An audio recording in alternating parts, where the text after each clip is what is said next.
Hey friend, welcome back to Bible Tract Echoes. I'm Micah McCurry, your host. If you don't mind, I'd like to tell you a story. Until coming to BTI about 6 years ago, I had never heard the name Paul Levine. Maybe you're listening right now and you're trying to figure out, who are you talking about? Paul Levine? Well, let me tell you why that's so staggering. Let me tell you why it's so unusual. Some of you know who Paul Levine is, but let me explain it anyway. Paul Levine started this ministry. This ministry being Bible Tracts Incorporated. This ministry has put out over 600 million gospel tracts around the world. It's seen tens of thousands, maybe hundreds of thousands, possibly millions of people accept Christ. Paul Levine was a faithful man, but somehow I had never heard his name. You, especially those of you that knew him or knew him well, or at least knew of him, you might find that hard to believe.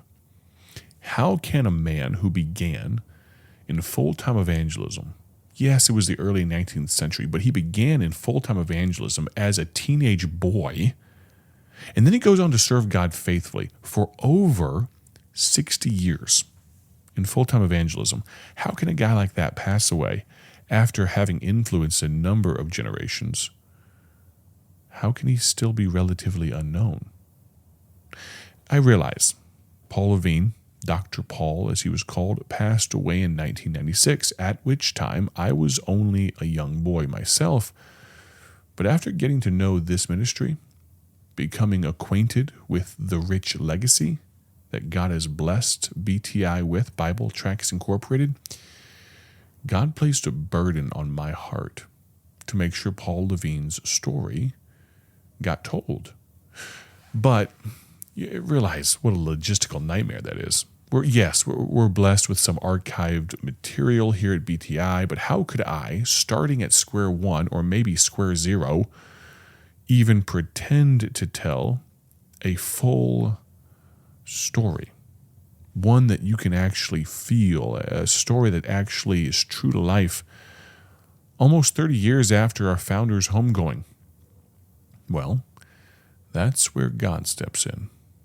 I had a weak dream of putting together maybe a 60 and 80, maybe at most 100-page booklet, just sharing some of the highlights and major life events. But to even accomplish that much would have been a gargantuan task and require a number of interviews with people that knew him. So I began reaching out to those that knew him well. While talking to previous partners and friends and even previous employees, co-laborers of Bible Tracts Incorporated, I came across a name. I was told I needed to talk to Sherry Rodman. Okay, well, I tucked that tidbit away and thought, I'm going to make that happen. I put it on the to-do list. It was lowered down on the to-do list. I wasn't going to try to do it within 24 hours. This was a goal, but I knew I had time to do it. But God allowed that less than a month later, before I even had a chance to act on the advice, talk to Sherry Rodman, God providentially brought me in contact with Mrs. Rodman. And after establishing communication, I sent her an email explaining, here's what I'm trying to do. I laid out how I hoped to keep Dr. Paul's memory alive. She very kindly responded and quite definitively burst my bubble by telling me something that I still consider, honestly, almost miraculous. Somehow, Dr. Paul Levine had already written his autobiography. In short, toward the end of his life, Dr. Paul had a strong desire to put together some memoirs, not to lift himself up or put himself on a pedestal. But, he had lived such an interesting life and had so many wonderful stories and recollections of God's blessings, and he just wanted to share them with the next generation. And as he confronted the limited time he had and his failing health, he came to the understanding, the realization that he would not get his memoirs done during his time on earth. So he deputized and enlisted Sherry Rodman, his secretary for the last years of his life. Mrs. Rodman was and is incredibly detailed and organized. She has copious notes from Dr. Paul dictating to her reams of stories that really developed the flesh of what could be an autobiography. But you realize without a skeleton, a body, or in this case, a story like this, would just be a gelatinous mass of disconnected recollections. Well, here's where it gets even more miraculous. Dr. Paul kept, I guess you could call it a day journal, for almost every day of his life, from the 1930s until the day his health failed him. And to God be the glory, we were able to acquire these invaluable records. These records of where he was, who he spoke with, messages he preached, salvation decisions made due to his preaching, and much more were found in this skeleton of sorts. You see, Miss Rodman had the stories. She had the recollections. All of those had that life. They felt like they had life to them. These day journals are very, not sparse, but they're very just kind of short and to the point. They're not a diary so much as just a journal of what happened. The journals really only contain specific details. They don't have the stories. And the stories were lacking some of the details. But together, they provided a fully fleshed out, sturdy body that we needed to make this autobiography come to life. You say, autobiography. How can you release an autobiography 30 years after a man has died? Well, because of Mrs. Rodman's incredibly precise notes and these journals written by Dr. Paul's own hand. So you have stories dictated directly from Dr. Paul. You have journals written by Dr. Paul.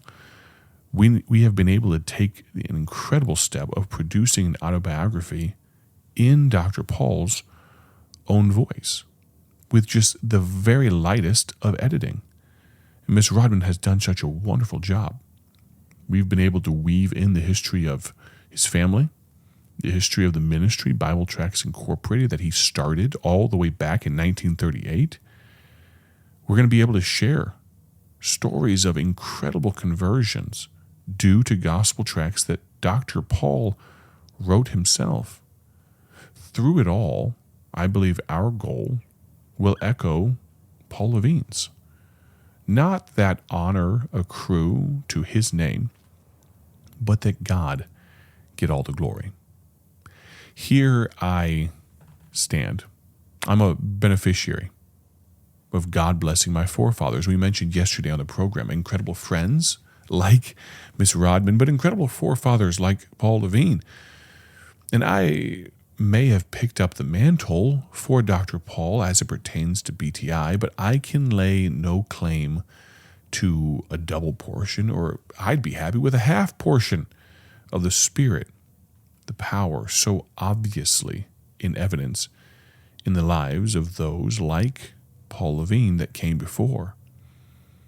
And as we strive and desire to live reflecting the joy and the gospel fervency, the intensity that Dr. Paul lived every day of his life, it's our privilege to have this small part in producing this incredible autobiography that will be released, Lord willing, in late 2026. Now, it's not just going to be the 60, the 80, the 100 pages that I was hoping for. It's already just the rough draft as we have it now is over about 300 pages. It's over 65 or so, 65,000 words. And we've titled it, I think appropriately, Hello, Everybody. That's how Dr. Paul, his cheerful greeting, became one of his trademarks. His radio program opened with it. And his preaching, his storytelling, his deep love for souls, it left a mark. He left a mark that continues to bear fruit. Here we are 30 years after his homegoing. You know, the idea of releasing a book like this 3 decades after a man's death might sound impossible or improbable. But God allowed this to happen. This, what was meant to be just a small tribute to a great gospel worker, but as we looked for insights and memories, God did a work. I'm so thankful for the work that God has done through and with Mrs. Rodman. She's done so much groundwork, and we've been able to help with it as well. And as we've been working behind the scenes even to this point, I was hoping to debut it by the end of this year, but we found a treasure trove of dozens of phenomenal pictures from all the way back in the 1930s, 1940s, pictures that absolutely had to be included. But we needed to figure out the stories behind some of these pictures and scan them in and include them. And so just the layout work alone and working around other projects we have going on. So Lord willing, I think it's appropriate. September 7th, 2027, the 30th anniversary of his homegoing. I'm excited about this, but I want to say, because we pushed it back just a little bit, if you have a personal story, a memory, or a testimony about Paul Levine, we would love to hear it. Now, you can visit BibleTracksInc.org, use the Contact Us page, but maybe you just want to send an email, info, I-N-F-O, at BibleTracksInc.org. As always, you can text me. Text me at 309-316-7240. Again, that's 309-316-7240. If you have something to share about Paul Levine, we'd love to hear it. Here's a short quote. There's so many quotable things that Paul Levine said. This is one of the shorter ones. He said this in the manuscript from Hello Everybody, Dr. Paul's autobiography coming about a year from now, less than a year from now. He said this: I told the Lord that as far as I knew in my heart, I'd go anywhere he wanted me to go, do anything he wanted me to do, anytime. He would just have to show me what it was and give me the grace to do it. That was the attitude of Dr. Paul Levine. Now, I'm thankful for the fact that we get to stand on the shoulders of giants. I could never fill his shoes, and I won't even pretend to try. I don't know what size shoe he wore, but I don't think his will fit me. They're probably far too large for me to ever have a chance of filling, but I just have to be me. Dr. Paul was himself. He wasn't trying to be someone else, and that's all I have to do. But I'm thankful for folks like you that have, for decades, some, but maybe more recently for others, you've come alongside. Even though you're just now hearing maybe with me about our founder, I'm thankful for the fact that we get to walk in our own set of shoes. We get to walk alongside together. My prayer, as always, is that you have a great day for His glory. I look forward to talking to you tomorrow, and we're going to reminisce about the open house and how wonderful it was that God gave us not long ago. God bless.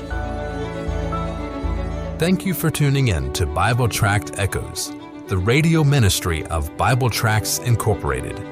Want to see our gospel tracts and other resources? Visit us online at BibleTractsInc.org. That's BibleTractsInc.org. Or follow us on social media to learn how you can partner with this ministry. Thanks again for listening. May the Lord richly bless you as you live for Him.